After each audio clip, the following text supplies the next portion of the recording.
Masih terjebak gali lubang tutup lubang. Harus gimana lagi sih? Gak berani menghadapi resiko.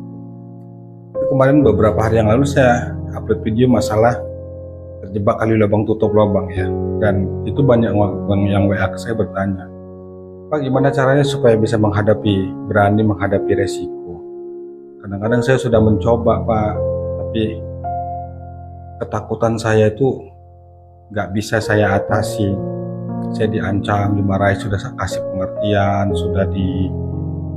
sudah bicara dengan lembut ya, dimaki-maki, dimarahi, saya sudah sabar aja, saya sudah terima aja, tapi mereka nggak mau tahu, tetap mendesak harus ada gitu. Akhirnya karena ketakutan saya cari pinjaman lagi, terjebak ayo lubang tutup. Yang bertanya ke saya masalah itu banyak, artinya dia belum siap, bukan belum ya, bahkan nggak siap untuk menghadapi resiko, untuk berani menghadapi resiko. Nah teman-teman semuanya, memang resikonya begitu, jadi nggak bisa mengelak. Artinya memang ketika kita lagi banyak hutang lah gitu ya, kita kejar hutang, itu resikonya pasti kita dimaki, dihina. Kita jelaskan sedetail-detailnya kondisi kita pun mereka tuh nggak mau tahu. Yang hanya mereka ingin itu hanya satu, bagaimana Anda bisa membayar hutang Anda, bisa melunasi hutang Anda. Berbagai hal lah, Anda kasih alasan apapun itu, mereka nggak mau tahu. Kadang-kadang ada yang paham, ada yang mengerti. Ya mungkin 1 hari 2 hari, sekali 2 kali mereka paham, kasih keringanan, ya maklum, Anda ceritakan kondisi Anda gitu. Tapi selanjutnya bagi mereka nggak ada cerita. Mau ibu Anda sakit, mau anak Anda sakit, Anda ceritakan segala macamnya, mereka pasti memaki, mereka pasti menghina, mereka pasti benar-benar menekan lah. Ya pasti Anda dihina, dicaci maki lah dengan berbagai segala macamnya lah. Dan itu resiko. Akhirnya karena tekanan itu, cacian itu, kita pun ketakutan, kita ambil jalan pintas, kita buka pinjaman baru, pinjam lagi. Ya kemingguan kah, rentenir atau kemanapun, pokoknya buat masalah baru, artinya buat pinjaman lagi untuk menutupin itu.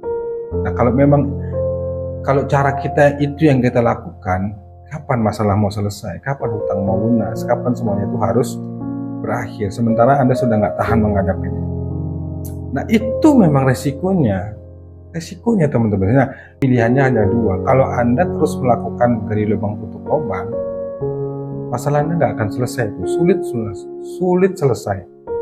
Sulit kalau Anda memilih cara itu. Tapi kalau Anda tidak menggunakan sistem gali lubang tutup lubang, itu resikonya juga sulit. Apa itu? Resikonya itu ya Anda dimaki, dihina, ya, disepelekan, diancam dan lain sebagainya, itu pasti teman-teman. Karena memang itulah resiko dan kita nggak bisa menghindar dari itu. Nah secara lahir ya, secara dunia itu resiko yang diterima, pasti Anda dimaki, dihina, itu pasti. Hanya 2 pilihannya itu teman-teman semuanya. Anda tetap terus melakukan itu, resikonya masalah Anda nggak selesai, hutang Anda nggak lunas. Kalau Anda nggak melakukan gali lubang tutup lubang, pastinya Anda harus siap dimaki, dihina, dikucilkan, bahkan sudah dikontrakan. Nah kalau Anda memilih yang siap mengambil resiko, berani mengambil resiko, ini insya Allah ada solusinya. Apa solusinya? Yang pertama pasti tetap ya, ini harus Anda berusaha untuk cari pekerjaan tambahan, bisnis baru, pokoknya Anda bekerja cari tambahan lah, secara logika, cari kerja tambahan. Nah di samping itu teman-teman semuanya, ada hal yang bisa cepat, ada cara yang bisa cepat supaya Anda itu bisa terbebas dari jeratan hutang itu. Yang penting niatnya satu, jangan lagi berniat gali lubang tutup lubang, jangan pilih itu, tapi pilihlah Anda siap dan berani menghadapi resiko. Cara cepatnya nanti ada supaya hutang Anda itu bisa terselesaikan. Yang penting Anda berani dulu menghadapi risiko dan benar-benar berniat, bertekad dalam hati untuk tidak melakukan gali lubang tutup lubang lagi. Itu yang pertama teman-teman. Jangan pilih itu. Jangan pilih itu lah. Cuman hanya itu caranya, nggak ada yang lain. Anda jangan memilih itu. Yang harus Anda pilih adalah Anda harus siap dan berani menghadapi risiko.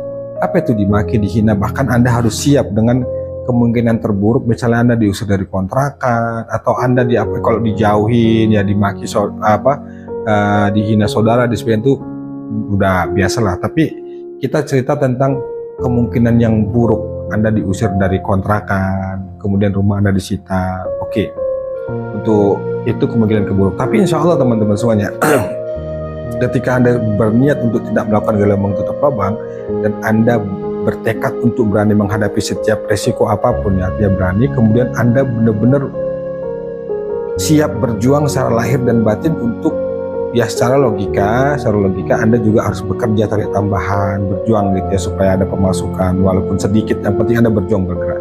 Nah ini nih cara yang kerennya adalah mau nggak mau Anda harus pakai melalui jalur langit. Anda harus pakai jalur langit. Apa itu? Berdoa sama Allah, libatkan Allah. Nah di sana Anda jangan hanya fokus sungguh-sungguh dalam lahiriah, berbisnis, bekerja, jangan hanya fokus itu, tapi Anda juga harus fokus pada ikhtiar batin, ikhtiar langit.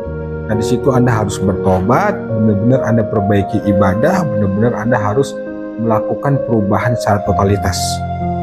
Sedekah, bersolawat, berzikir, baca Quran. Nah nanti saya kasih ya beberapa amalan-amalan yang insya Allah itu bisa mempercepat terbuka jalannya. Nah sebenarnya, nah caranya teman-teman sebenarnya satu ya, ini saya uraikan lah pelan-pelan singkat aja, walaupun ini sudah saya sampaikan. Satu, Anda taubat, usahakan tiap hari sholat taubat, ini langsung aja ya, dan nggak terlalu panjang. Pertama, Anda harus sholat taubat teman-teman, tiap hari usahakan sholat taubat. Kapan waktunya? Kalau saya melakukan sholat taubat itu selesai sholat maghrib, saya selalu alhamdulillah sampai hari itu melakukan sholat taubat 2 rakaat. Sholat tobat 2 rakaat, minta ampun sama Allah. Nah setelah selesai sholat tobat, bacalah di sujud terakhir itu ya, saat sholat tobat itu baca doa Nabi Yunus. Doa Nabi Yunus, la ilaha illa anta subhanaka inni kuntu minadz zalimin. Baca itu 40 kali. Nah di sujud terakhir itu, kan 2 rakaat itu ya, di sujud terakhir itu Anda baca doa Nabi Yunus 40 kali. Baca di situ doa Nabi Yunus teman-teman semua. Baca la ilaha illa anta subhanaka inni kuntu minadz zalimin. Dalam hati Anda sambil benar-benar berserah diri pada Allah, benar-benar berharap Allah mengampuni. La ilaha illa anta subhanaka inni kuntu minadz zalimin. Baca itu sampai 40 kali. Itu Anda duduk salam ya, setelah itu salam. Nah setelah Anda salam, yang Anda baca apa? Anda beristighfar 1000 kali. Usahakan baca istighfar 1000 kali, minta ampun sama Allah. Astagfirullahaladzim, astagfirullahaladzim. Anda benar-benar minta ampun, Anda hayati, Anda akui, benar-benar Anda jujur dalam hati Anda, akui semuanya di hadapan Allah bahwa semua ini sebab karena dosa dan kesalahan Anda, sehingga Anda dikejukan berhutang, masalah Anda banyak, rezeki Anda sulit. Itu lakukan. Baca sholawat, baca istighfar 1000 kali setelah sholat tobat. Kalau ikut cara saya ya, saya melakukannya begitu. Habis maghrib, sholat tobat 2 rakaat, lalu baca istighfar sebanyak 1000 kali. Paling minimal baca 100 kali. Itu kalau misalnya mungkin lagi lelah, capek gitu ya. Tapi kalau memang kondisi lagi fit, Anda saat ini yang sedang berjuang, yang sedang butuh banget pertolongan Allah, ya hajar 1000 kali. Astagfirullahaladzim, astagfirullahaladzim, astagfirullahaladzim. Baca 1000 kali sambil dihayati, benar-benar dihayati, minta ampun Anda sama Allah. Nah lalu kemudian teman-teman semuanya, usahakanlah tahajud. Malam hari bangun Anda tahajud, jangan keenaan tidur, paksa diri Anda. Tunjukkan ke Allah bahwa Anda itu benar-benar layak ditolong. Tunjukkan ke Allah bahwa Anda itu benar-benar ingin banget keluar dari masalah Anda. Lunas hutang, rezeki lancar, hidup berkecukupan. Tunjukkan sama Allah, jangan malas-malasan dan jangan banyak alasan.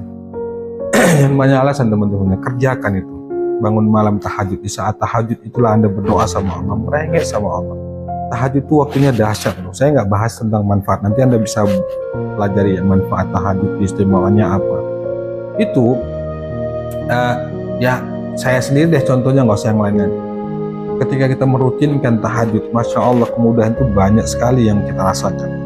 Dari segi rezeki, ya pokoknya banyak hal deh. Nanti Anda bisa pahami kalau saya terangkan tentang manfaat tahajud panjang. Nanti Anda bisa bahas lebih dalam lagi, lebih tinggi lagi lah gitu. Tahajud, Anda bangun tahajud. Usahakan waktunya sepertiga malam terakhir ya. Kalau misalnya di sini di subuh itu kan jam 5. Biasanya saya bangun tuh jam 4, 1 jam sebelum subuh, salat tahajud dulu. waktunya ya 2 rakaat kan 4 rakaat. Biasanya sih kalau lagi waktunya panjang tuh 8 rakaat tambah witir 3 rakaat. Lalu setelah itu nunggu subuh baca istighfar lagi. Astagfirullahaladzim, astagfirullahaladzim sampai subuh. Atau bisa Anda mau baca Quran, mau baca sholawat, bisa. Yang penting bangun tahajud, jangan malas. Kan Anda mau ditolong sama Allah. Yang penting Anda berniat, jangan lagi gali lubang tutup lubang. Di saat Anda tahajud, Anda berdoa sama Allah, ya Allah aku udah capek dengan ini semua. Ya Allah aku gak mau gali lubang tutup lubang. Ya Allah berikan kekuatan padaku untuk bisa menghadapi ini ya Allah. Tolong ya Allah, kasih kemampuan, mudahkan. Pokoknya apa yang Anda rasakan, apa yang Anda keluhkan, Anda dimaki, Anda dihina, itu ceritakan semuanya pada Allah. Dalam hati, ya Allah tadi begini dimarahi, ya Allah bagaimana ini anak-anak gak sekolah, gak ada biaya. Anda adukan, panggil tuh Allah, panggil Allah. Kemudian salat taubat setiap hari, tahajud setiap hari, usahakan teman-teman. Nah yang terakhir yang ketiga ini adalah jangan lupa perbanyak sholawat. Insya Allah dengan wasilah sholawat Nabi Muhammad SAW kehidupan Anda akan berubah. Kapan waktunya? Kalau saya membaca sholawat itu mengamalkannya setelah sholat isya. Setelah sholat isya lalu saya sholat hajat 2 rakaat. Setelah sholat hajat saya baca sholawat itu, sholawat apa ya, kalau orang bilang itu sholawat Sajaratul Nukut, sholawat pohon dua, Allahumma sholli ala sayyidina Muhammad wa ala ali sayyidina Muhammad. Cuman yang nggak lengkap, atau sholawat Ibrahimiyah lah. Sholawat Ibrahimiyah itu kan yang penuh ya, sampai fil alamina innaka hamidum majid. Saya nggak, Allahumma sholli ala sayyidina Muhammad wa ala ali sayyidina Muhammad. Baca itu 1000 kali. Nah jadi di 3 amalan itu teman-teman semuanya paksa banget. Dan yang paling penting jangan tinggalkan sholat